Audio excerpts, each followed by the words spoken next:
Leonardo DiCaprio is one of the biggest names in Hollywood. He has spent more than 3 decades acting in movies that touched millions around the world. From Titanic to Inception to The Revenant, DiCaprio's work has turned him into a living legend. But behind his fame and talent, there are secrets, heartbreaks, and stories that many people don't know. Fans have always been curious about his private life, his habits, and the people he loved or hated. Over the years, rumors have spread about a mysterious woman Leonardo DiCaprio truly could not stand. People have wondered if she was a co-star, an ex-girlfriend, or even someone in the industry who crossed him. The truth, as it turns out, is more interesting than anyone could have guessed. To understand who she is, we have to go back to where it all began, the story of a boy from Los Angeles who dreamed of something much bigger than himself. Leonardo Wilhelm DiCaprio was born in Los Angeles in 1974. His parents, George and Ermeline, were hard-working but struggled financially. When Leonardo was still a baby, his parents separated, and he was raised mostly by his mother. They lived in tough neighborhoods where crime and drugs were common. But even in those rough streets, DiCaprio found beauty in acting and storytelling. His mother encouraged him to follow his passion, taking him to auditions whenever she could. He started by doing commercials and small TV roles. Sometimes he was rejected again and again, but he didn't give up. He believed that acting was his escape from the chaos around him. His childhood was full of challenges. But those hard times built his strength and shaped his deep emotional range, something audiences would later see in every role he played. This hunger to rise from nothing would drive him throughout his career. And it would also shape his complex relationships with people in Hollywood. In the early 1990s, Leonardo started to make a name for himself with small but powerful roles. He appeared in Growing Pains, a popular TV show, and soon after, he starred in What's Eating Gilbert Grape alongside Johnny Depp. His performance as Arnie, a mentally challenged boy, was so realistic and touching that it earned him an Oscar nomination at just 19 years old. Hollywood immediately noticed him. But fame, as Leonardo soon learned, came with its own price. As a young actor, he was surrounded by people who wanted to use his talent or control his image. Many tried to push him toward roles he didn't believe in. He began to see how cruel and fake the industry could be. Still, he stayed focused, determined to make a name on his own terms. However, it was his next big project that changed his life forever and also brought him face to face with the woman who would later become a source of great frustration for him. In 1996, Leonardo DiCaprio starred in Romeo plus Juliet, a modern version of Shakespeare's classic love story. His co-star was Claire Danes, who was just 16 at the time. The two had incredible chemistry on screen, and the film became a cultural phenomenon. But behind the scenes, things were not as romantic. Reports later revealed that Leonardo and Claire had very different personalities. He was playful, wild, and full of energy, while she was serious and focused on her craft. Claire reportedly found Leonardo's behavior childish and annoying. She once said that working with him was very hard because of his immature jokes. On the other hand, Leonardo thought she took things too seriously and didn't enjoy the fun of filmmaking. Their relationship became tense, and they barely spoke off-camera. Years later, both admitted that while they respected each other as actors, they didn't get along at all. Some say that Claire was the first person in Hollywood Leonardo truly disliked working with, and that feeling of hate came from frustration rather than real anger. After Romeo plus Juliet, Leonardo's next film would take him to heights he could never have imagined. In 1997, he starred as Jack Dawson in Titanic alongside Kate Winslet. The movie became the biggest film in the world, turning Leonardo into an international heartthrob overnight. Millions of fans fell in love with his face, his charm, and his acting. But behind the fame, Leonardo felt lost. He didn't expect the sudden media obsession. Paparazzi followed him everywhere, and people screamed his name wherever he went. He couldn't go outside without being surrounded by fans. Instead of enjoying the fame, he began to feel trapped by it. The attention also made it hard for him to trust anyone, especially women who might be more interested in his fame than his heart. This period made him more private and cautious, planting the seeds of a man who preferred distance over deep connection. Fame, which many dream of, became a prison for Leonardo DiCaprio. Even though Titanic made Leonardo one of the biggest stars on the planet, he didn't chase easy fame after that. Instead, he turned down romantic roles and chose darker, more complex characters. He worked with director Martin Scorsese in Gangs of New York and The Aviator, proving that he was not just a pretty face, but a serious actor.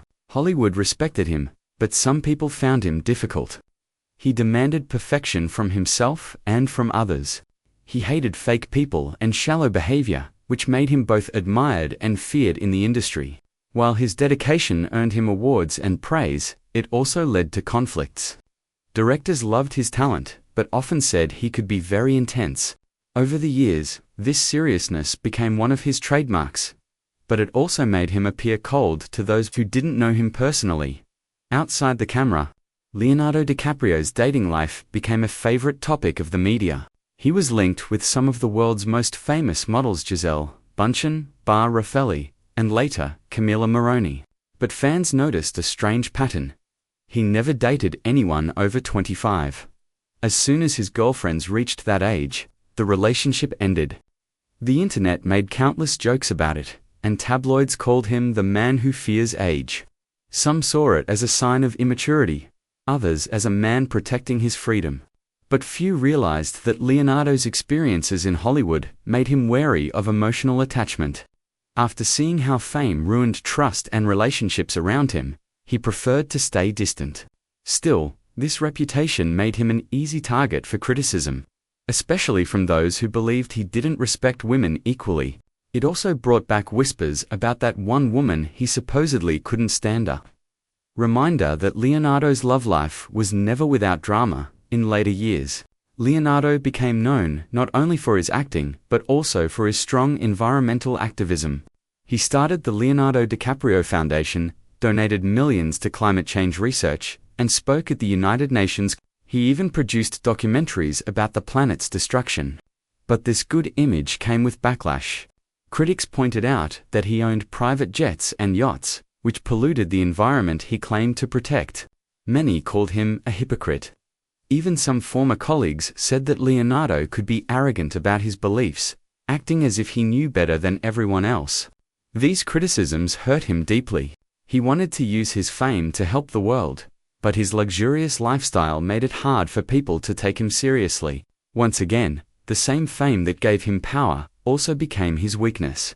It created enemies among those who thought he was more concerned about his image than the cause he supported. Every great star has dark moments, and Leonardo DiCaprio is no exception. His name was linked to the 1MDB scandal, one of the biggest corruption cases in the world. He wasn't accused directly of a crime, but investigators found that money from the fraud was used to fund The Wolf of Wall Street, one of his films. Leonardo cooperated with authorities and returned the gifts he received from those involved. But the scandal damaged his image. People began to see him as someone too close to the world of greed and excess. On top of that, rumors about his hard partying lifestyle and shallow relationships continued. For someone who valued privacy, these constant stories were unbearable. They reminded him that, in Hollywood, no one stays innocent for long. The same people who celebrate you one day can turn against you the next. And perhaps that's why Leonardo grew distant, not just from the media, but from the very industry that made him who he is. After years of mystery and speculation, fans still wondered about the woman Leonardo DiCaprio truly hated. Some believed it was an ex-girlfriend who betrayed him. Others thought it might be a Hollywood rival. But in truth, the woman who frustrated Leonardo the most was none other than his Romeo plus Juliet co-star Claire Danes. While hate may be too strong a word, their tension was real. She once called him too immature, and he thought she was too uptight. On set, they clashed because of their opposite personalities. Claire wanted to focus and stay in character, while Leonardo liked to joke around and lighten the mood. This difference created conflict that lasted throughout filming.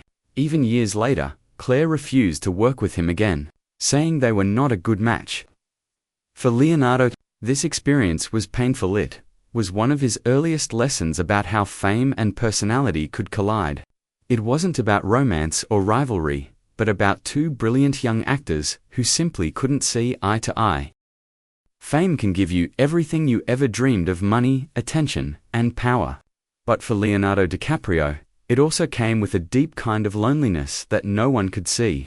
He once admitted that success can make you feel like you're living in a bubble, where no one tells you the truth anymore. Everyone around him wanted something: his time, his influence, or his approval. But very few wanted to know the real person behind the superstar. He had friends in the industry, but he trusted only a handful of people. Even his closest relationships often ended quietly, away from the spotlight. Leonardo didn't want to show weakness to the world. To him, being private wasn't about arrogance, it was about survival. In a business that feeds on drama and scandal, keeping quiet became his strongest weapon.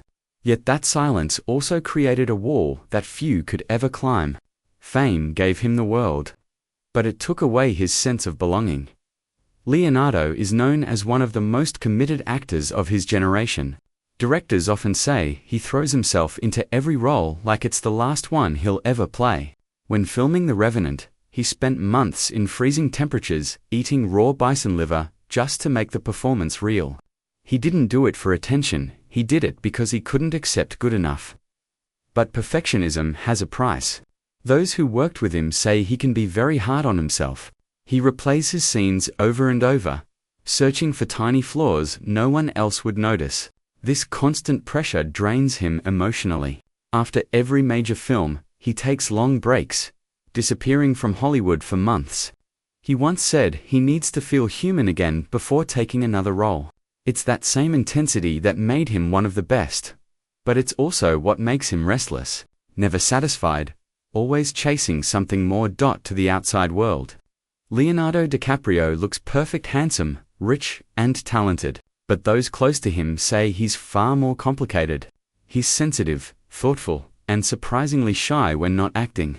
He enjoys quiet nights, long discussions about the environment, and simple pleasures like scuba diving or sketching. Yet, no matter how much he gives to the world, the headlines always focus on the same things: his girlfriends, his age gap, and his lavish lifestyle.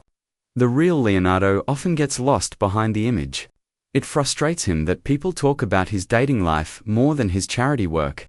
He has donated millions to protect endangered species, built schools, and funded clean water projects. But the internet rarely mentions those achievements. That's the double-edged sword of fame. You're admired, but you're never fully understood. And for Leonardo, that misunderstanding has been one of his greatest struggles. Over the years, Leonardo began spending more time away from Los Angeles.